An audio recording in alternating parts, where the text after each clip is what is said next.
Muchas gracias por la invitación, por su participación en este simposio de nefrología. Es un placer para mí poder compartir con ustedes algunos conceptos nuevos de enfermedades Fabry que me interesa mucho que conozcan. Hay novedades en la enfermedad y mucho de esto está basado en la interpretación de los resultados a largo plazo que han obtenido las terapéuticas.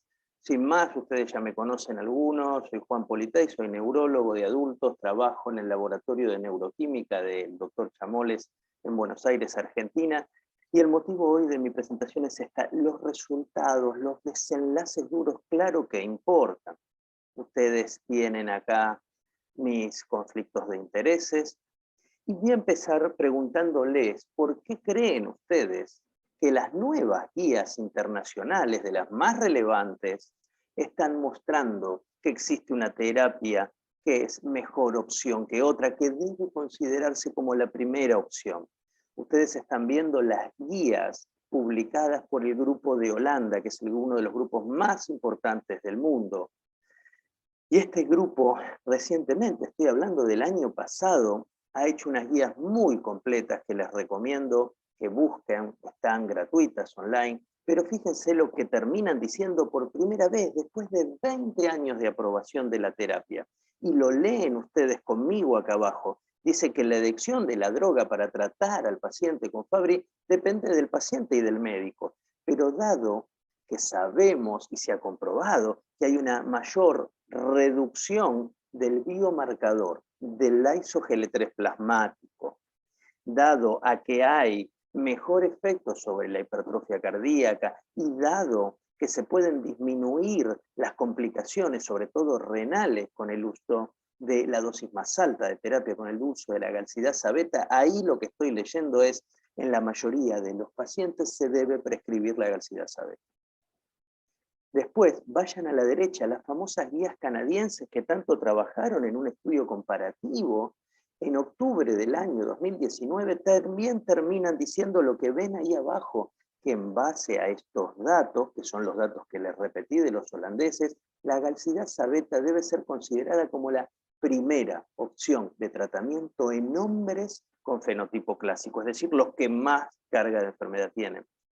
Por primera vez esperamos casi 20 años para que las guías internacionales nos digan que hay una terapia que es mejor opción que la otra, y nos dan los motivos, y esos son los motivos que quiero compartir con ustedes. ¿Por qué hoy pasa esto? Y también quiero preguntarles, porque ustedes saben que empiezan a salir biosimilares en el mundo, y la pregunta es: ¿por qué los biosimilares aprobados en el mundo, hoy en Corea, hoy en Japón, son solo biosimilares de agalsidasa beta a 1 miligramo kilo?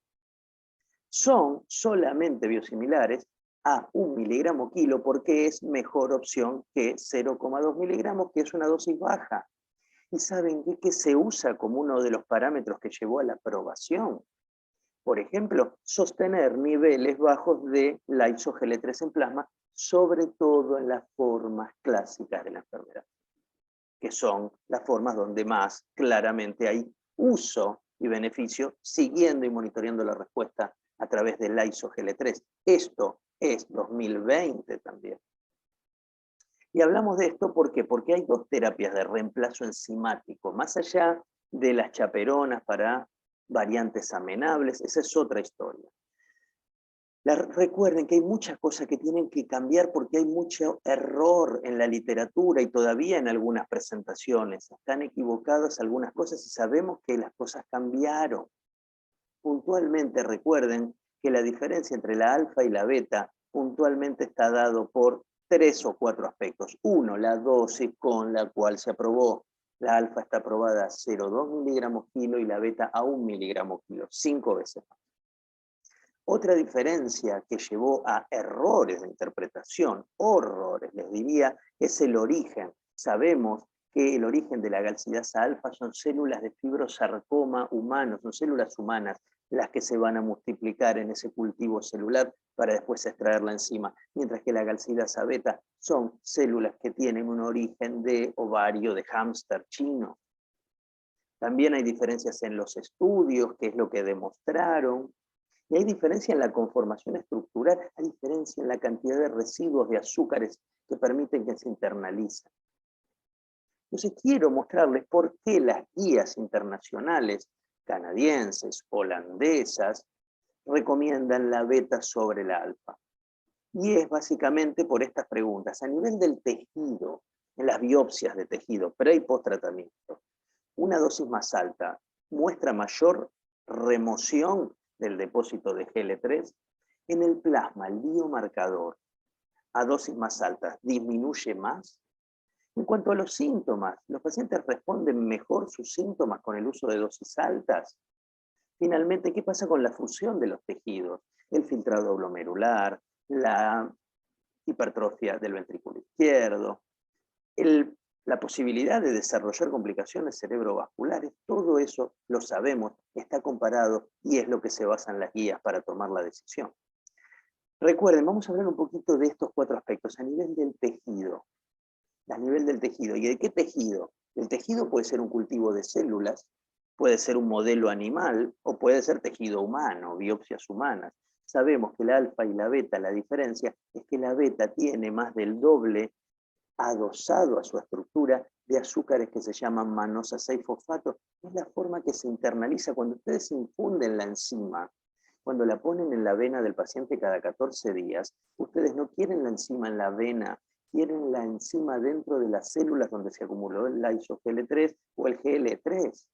Y para que sea reconocida e internalizada es porque las células tienen receptores de manosa 6-fosfato que tiene más cantidad la galsidasa beta. Y todo es cuestión de dosis. Lo vemos primero tejidos en cultivos de fibroblastos, en cultivos de células.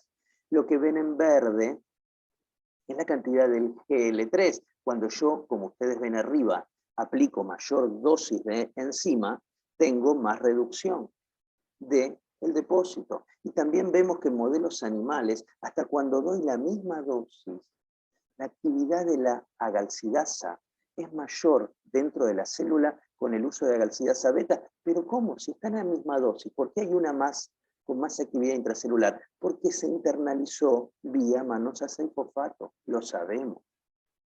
Y después pasamos a los humanos. Ustedes, si trabajan en Fabry, están cansados del artículo de los noruegos de Camila Tondel, que tomó pacientes jóvenes y los dividió en un grupo con dosis baja, 0,2 de alfa, que es la dosis aprobada, y 0,2 de beta, que no es la aprobada, pero la bajaron 5 veces.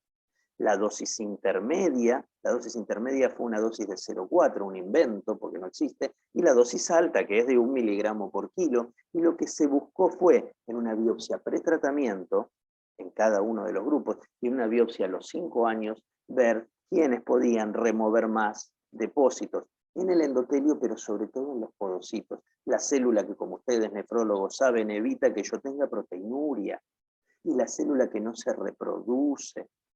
Entonces había que limpiar y disminuir el tamaño de esos podocitos.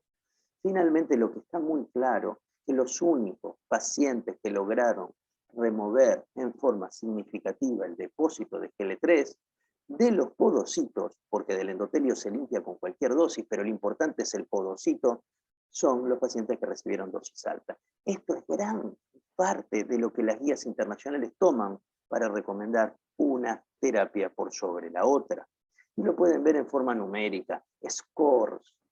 Score es cantidad de lyso-GL3 o de GL3 en este caso, dentro del podocito se reduce en forma significativa solo con dosis altas. Esto se ha replicado en otros artículos y nunca se encontró algo opuesto en ninguna experiencia internacional. ¿Y era algo nuevo esto? No, no es nuevo, porque en el 2001, hace 20 años, la FDA no aprobó a la galsidasa alfa, hasta el día de hoy. ¿Por qué? Por lo que está acá, porque la galsidasa alfa en la fase 3, en tejido, cuando biopsiaban a los pacientes, hacían un machucado de la biopsia renal y miraban cuánto GL3 se había disminuido. Ya en el 2001, fíjense que la remoción del GL3 en tejido renal no era significativa comparada con placebo. O sea que no es nada nuevo. ¿Por qué tuvimos que esperar 20 años para saber que había que indicar una terapia sobre otra? ¿Qué pasa en el plasma? con las dos dosis. Y en el plasma lo que hay hoy es el biomarcador indiscutiblemente útil en las formas clásicas de la enfermedad. Y es el liso-GL3, que es finalmente es el GB3 que dentro del lisosoma, para tratar de metabolizarse, en ausencia de la alfa-galactosidasa, ¿sí? A través de otra enzima, una ceramidasa, se pierde un ácido graso, la ceramida no existe más, porque no está el ácido graso, queda solo la esfingosina, pero esa molécula sí ahora es soluble en agua, es soluble en plasma, y hay gran cantidad en plasma, cosa que no hay de GL3, sí de liso-GL3. Y lo sabemos, esto está muy claro. ¿Y por qué es tan importante reducir el liso-GL3? Porque es citotóxico. El liso-GL3 es un mediador de daño celular, lo sabemos, recontra publicado. Y es tanto lo que sabemos que las guías europeas para alcanzar metas terapéuticas dicen, y les copio y les pego para que lo lean, que la meta terapéutica del liso-GL3 es tratar de reducirlo lo más que podamos. Y si no logramos lo más que podamos, tenemos que intensificar la terapia de reemplazo, tenemos que aumentar la dosis. Lo escriben cuando en el 2018 los europeos. No es nuevo. ¿Y qué sabemos con las dosis y las enzimas? Fíjense, este es un estudio donde gente que está recibiendo 1 miligramo kilo de beta tiene que reducir la dosis o a la mitad de la beta, a 0,5, o tiene que pasar a alfa, 0,2, 5 veces menos. ¿Qué pasa con estos pacientes? Lo ven a la derecha. Todos los pacientes bajan la dosis de la enzima, aumenta la concentración del iso-GL3, obvio. Y por el contrario pasa lo que uno espera. Si estos pacientes en la última infusión de agalsidasa alfa tienen este valor de la iso-GL3, cuando pasan a beta, es decir, incrementan la dosis, los pacientes tienen una reducción mayor del la iso-GL3. A más dosis, más reducción del sustrato. Obvio. ¿Está escrito en qué año? 2016. Hace 5 años, van a ser 6 años. O sea que eso lo sabemos. Y lo sabemos tanto que se hizo una comparación entre alfa y beta, internacional también. Y aunque no eran grupos homogéneos, es decir, los pacientes más graves le dieron beta, aún así, los pacientes que más reducen el iso-GL3 son los que están en color azul. El color azul es la galsidasa beta. ¿Ven que baja más el nivel del iso que los que están en rojo, que reciben alfa? Este estudio, cuidado, a veces es muy mal mostrado por algunos colegas, no lo entienden o no lo quieren entender. Fíjense cómo concluye el artículo, que hay una mejor respuesta bioquímica, pero hay un detalle, hasta aún en presencia de anticuerpos. Hay más reducción de la masa del ventrículo izquierdo usando beta. Y guarden este concepto, aún con más anticuerpos, los pacientes que reciben beta reducen más el biomarcador. Ya vamos a entrar en eso. Pasemos a los síntomas.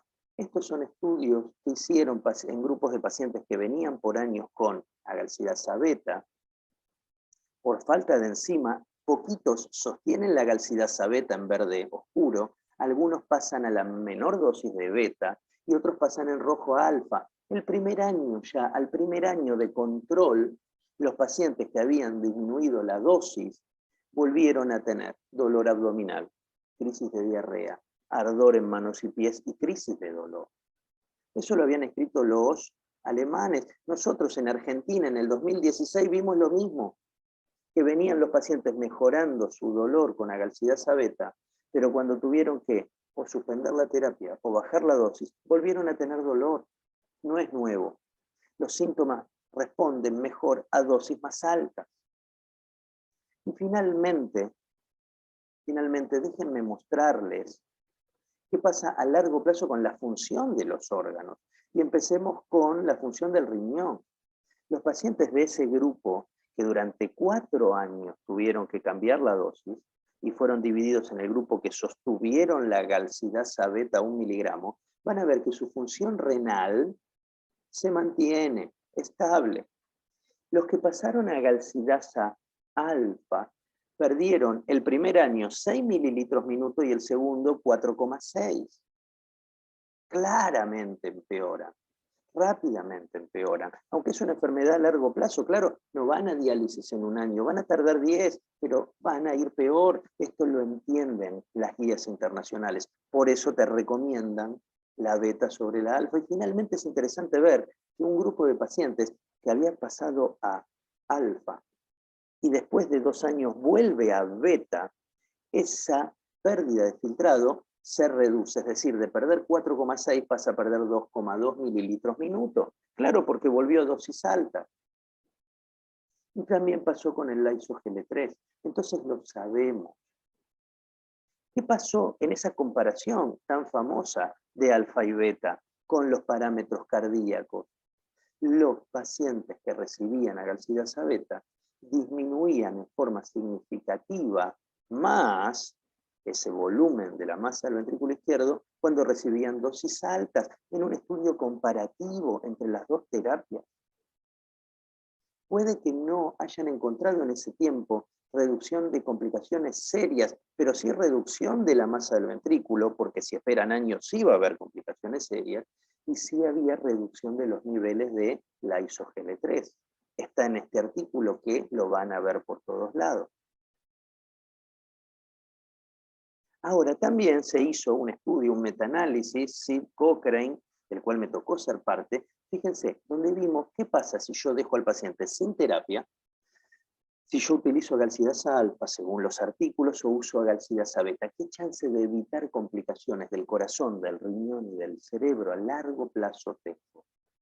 Y lo que vimos fue esto. Conseguimos, ¿sí?, un total de 77 estudios, ¿sí? Ustedes tienen acá donde había pacientes, ¿sí?, en alfa y en beta, 29 estudios son de alfa, 31 son con beta y algunos de historia natural sin tratamiento. Fíjense, el número de pacientes tratados es muy alto. Vayamos a lo importante y vayamos a interpretar lo que están viendo. Por encima vamos a ver las complicaciones renales. Miren, ustedes lo que tienen que ver si se solapan o no los resultados. Lo que sabemos es que usar, ¿sí?, agalsidasa beta se aleja de los no tratados en cuanto al riesgo de tener complicaciones renales. Es decir, si vos das agalsidasa beta, vas a tener mejor evolución que los que están no tratados. Pero se solapa alfa y beta en cuanto a eso, pero alfa también se solapa con no tratados. Entonces podemos decir finalmente, ¿sí?, que beta es mejor que estar no tratado en cuanto a complicaciones renales. En este estudio, alfa queda en el medio. Si vamos a las complicaciones cardíacas, vemos lo mismo. Beta no se solapa con los no tratados. Usar agalsidasa beta reduce significativamente, de forma segura, las complicaciones cardíacas. Hay un solapamiento de alfa con los dos, pero lo importante, al menos para mí como neurólogo, son las complicaciones cerebrovasculares.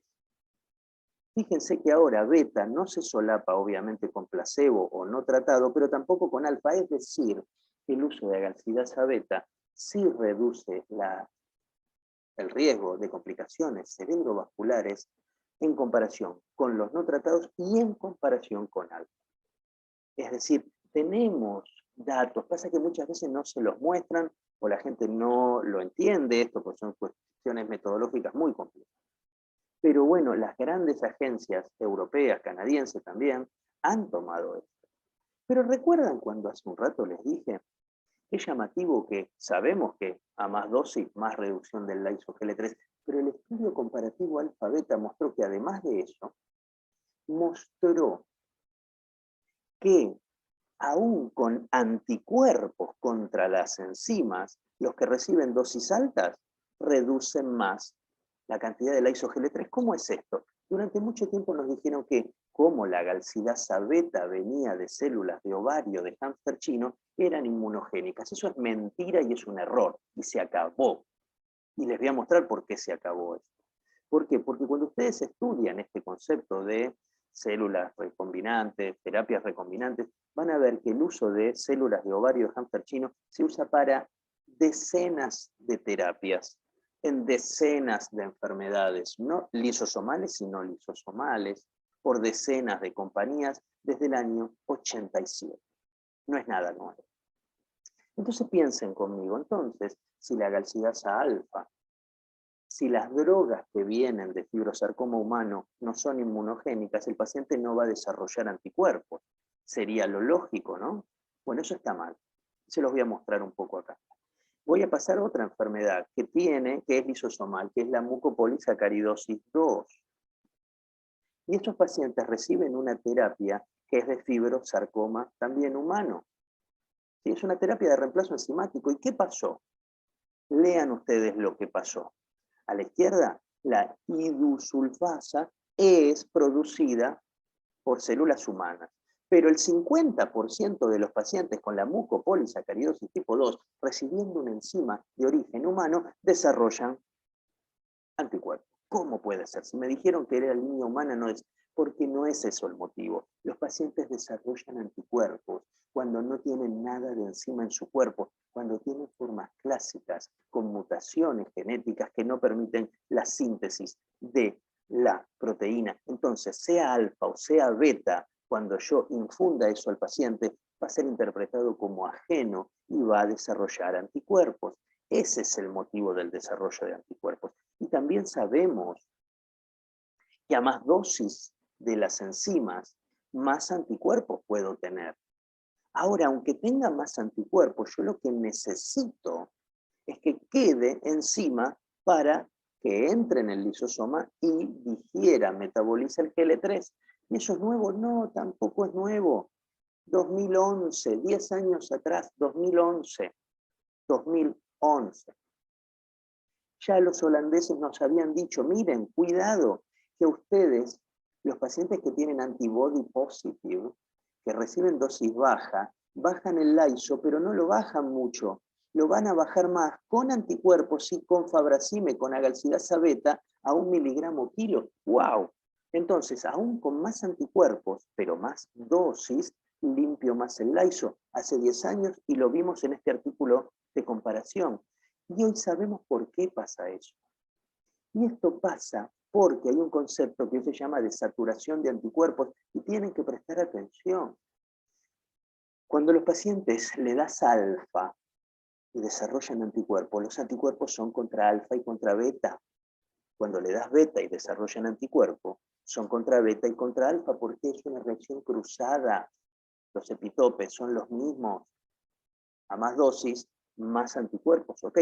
Pero lo que pasa es que los anticuerpos tienen una cantidad determinada que puede ser sobrepasada por la dosis. A ver, ¿qué es saturar anticuerpos?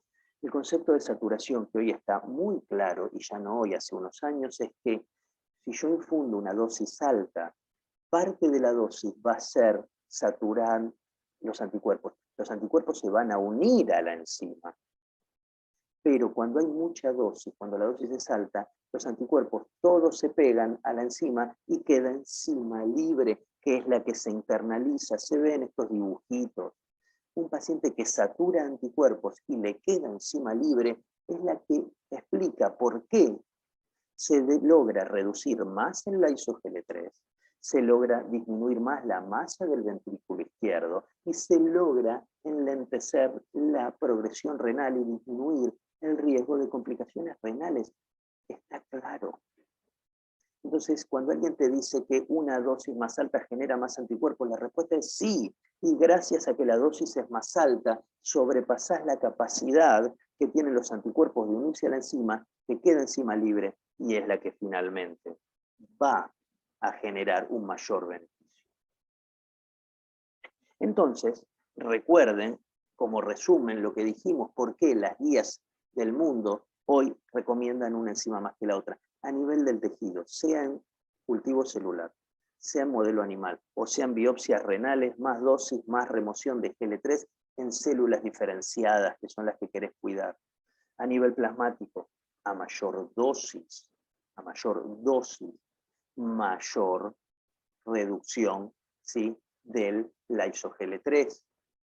A nivel del tejido y de la función del tejido, a mayor dosis, más tiempo sostengo la función renal, y a nivel de los síntomas, si reduzco la dosis, vuelvo a tener síntomas.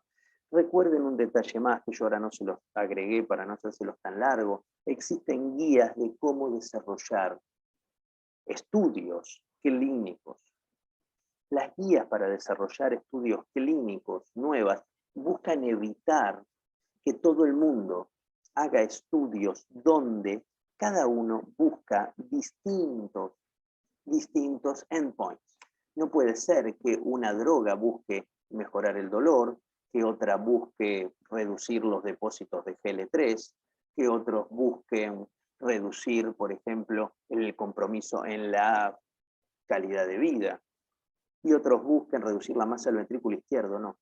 Estos nuevos estudios y estos nuevos diseños plantean unificar pacientes. Hagamos un trial solo con pacientes con formas tardías, otros solo con formas clásicas, pero siempre comparando con uno. ¿Saben cuál fue el mejor comparador de ahora en más para todas las terapias? La galsidasa beta también está escrito. Se los comento, esto salió a principios de este año. Solamente para lograr aprobar una terapia hoy se recomienda que sea igual o mejor al beneficio de la galsidasa beta. ¿Por qué? Porque es el mejor comparador al momento de comparar con una terapia nueva. Así que mis amigos, yo voy a dejar ya de compartir pantalla. Les quiero agradecer mucho la atención. ¿Sí? Ustedes saben que podemos conectarnos por mail, online, cuando sea. Espero que haya quedado claro por qué hoy las guías recomiendan una terapia por sobre la otra. Les mando un abrazo grande y estaremos seguramente en contacto a la brevedad. Suerte.